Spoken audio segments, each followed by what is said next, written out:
Frères et sœurs, n'oublions jamais, mes amis, ce que le Seigneur a fait pour nous sauver, pour nous délivrer, l'amour qu'il nous porte. Bien-aimé, toi qui as un pied en dedans et un pied en dehors, sache que tu es en dehors, parce qu'avec Jésus, il n'y a pas de milieu.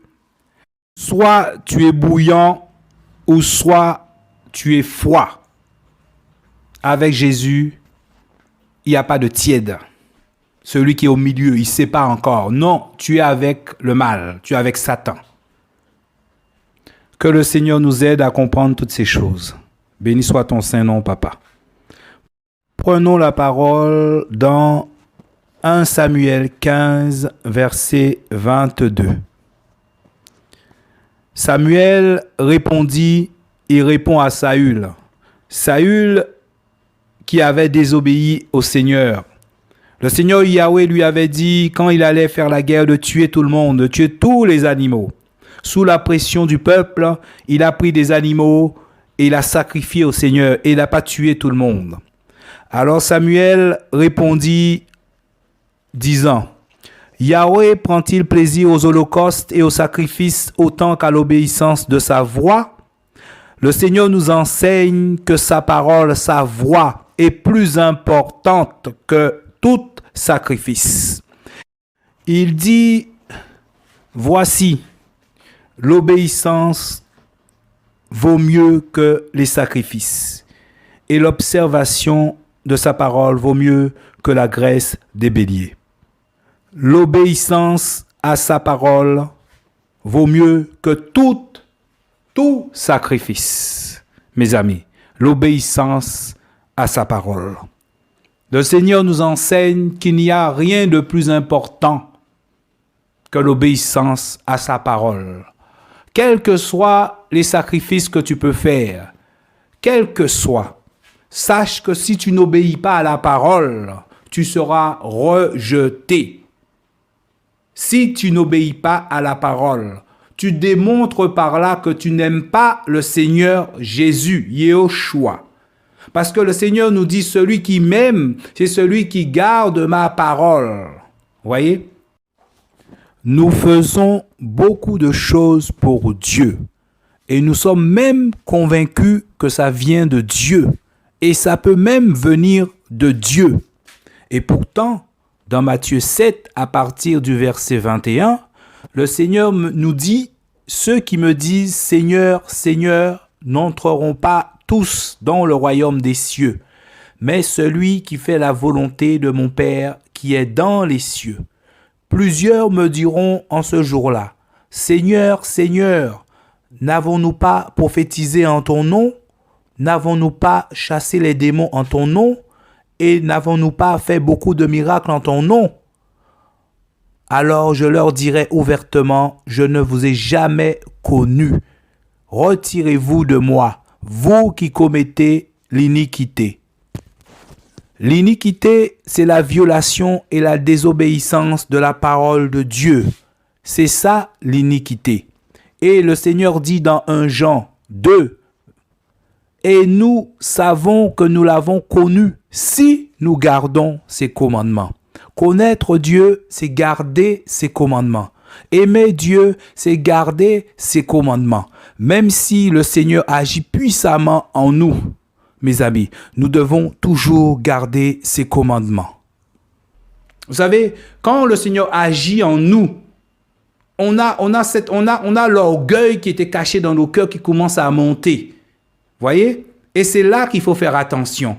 L'orgueil est rusé. On commence à dédaigner ceux que le Seigneur n'a pas élevés. Là, c'est un piège. Voyez? Il faut faire attention, frères et sœurs, mes amis. Obéissons à la parole. Obéissons à la parole. Le Seigneur fait ce qu'il veut avec son corps. Frères et sœurs, il peut élever un homme, il peut décider de garder un autre à un niveau que lui décide qu'il reste, qu'il soit. Tu peux être un grand homme de Dieu, faire des miracles. Le Seigneur fait des miracles magnifiques. à travers toi. Mais si tu es hypocrite, si tu blesses les frères et les sœurs, si dans le secret tu racontes des histoires avec ceux qui sont proches de toi, sache que le Seigneur ne t'approuve pas. Alors si tu es dans ce cas-là, c'est le temps de te repentir et de revenir à Dieu. Le Seigneur dit, aimez-vous les uns les autres. Tu ne peux pas garder de l'amertume pour quelqu'un dans ton cœur. Ça veut dire que l'ennemi te tient là. Il te garde. Tant que tu auras cette amertume dans le cœur, frère, tu n'es pas avec le Seigneur. Et pourtant, le Seigneur va faire des miracles à travers toi. Il dit, soyez en paix avec tout le monde. S'il y en a un que tu n'es pas en paix avec, mon ami, tu dois être en paix. Tout le monde ne peut pas être en paix avec toi, mais toi, tu dois être en paix avec tout le monde. Tu dois être sûr et certain que tu es en paix avec tout le monde. Voyez? La Bible nous fait comprendre, on peut avoir toutes les richesses du monde. Donner toutes ces richesses aux pauvres pour le monde, c'est une bonne action. Mais si tu n'as pas l'amour de ton cœur, si tu n'as pas ce cœur repentant, si tu ne fais pas la paix avec les êtres humains que Dieu a créés, le Seigneur va te redemander ces choses. Frères et sœurs, le Seigneur nous dit, celui qui ne prend pas soin des siens, en particulier ceux de sa famille, est pire qu'un incroyant, pire qu'un incrédule. Il a renié la foi. Frères et sœurs, nous faisons beaucoup de choses pour le Seigneur, mais quelquefois, dans nos foyers, il y a la bagarre. Et nous allons prier. Nous oublions ce que le Seigneur nous dit. Si tu as quelque chose contre ton frère qui peut être ton mari, ta femme ou quelqu'un, avant de venir devant moi, va régler le problème. Parce que ton adoration ne sera pas agréable à Dieu. Vous voyez? Ce sera comme pour le peuple d'Israël. Vous voyez? Ils font des sacrifices, mais avec leur cœur désobéissant. Dieu n'approuve pas cela. C'est pour ça qu'il leur disait d'arrêter votre sacrifice. Purifiez vos mains, purifiez vos cœurs. Il y a du sang sous votre main, il disait.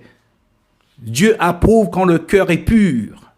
Frères, sœurs, par conséquent, avant de venir devant Dieu, tu dois t'assurer que tu es en paix avec tous. Frères et sœurs, tous.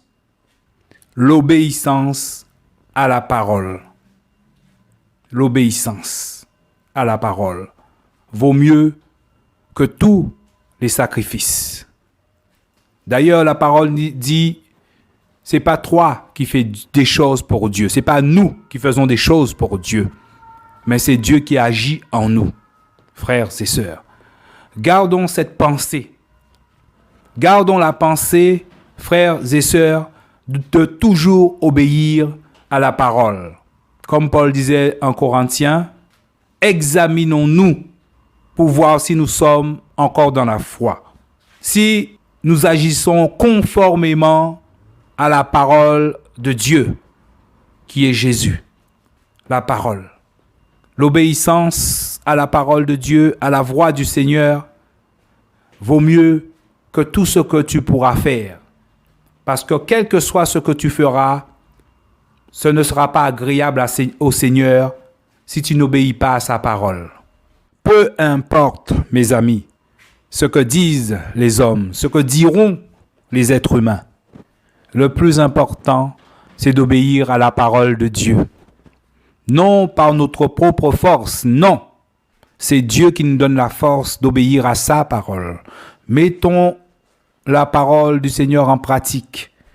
Et si nous avons querelle entre nous, faisons la paix. Ne gardons pas des amertumes dans le cœur, frères et sœurs, bien-aimés. Non, ce n'est pas la bonne solution. Le Seigneur peut nous reprocher ces choses, mes amis. Gardons la parole du Seigneur. Père, merci pour ta parole. Donne-nous à garder ta parole. Enlève les amertumes qui sont dans nos cœurs. Enlève la méchanceté qui se loge, qui s'est cachée dans nos cœurs, Papa. Donne-nous à nous aimer les uns les autres, Père de gloire. et que tu sois le seul maître, que tu sois le seul maître entre nous. Tu es la parole de Dieu, Jésus, notre Seigneur et notre Dieu. Jésus-Christ revient. Préparons-nous, frères et sœurs. Soyons légers comme des plumes pour s'envoler au jour de l'enlèvement. Ne gardons pas ces choses qui nous alourdissent dans nos cœurs et qui nous empêchera de nous élever avec le Seigneur pour aller vers le Seigneur. Que le Seigneur nous bénisse au nom de Yeshua. Que le Seigneur vous bénisse. Merci pour ta grâce, Papa. Amen.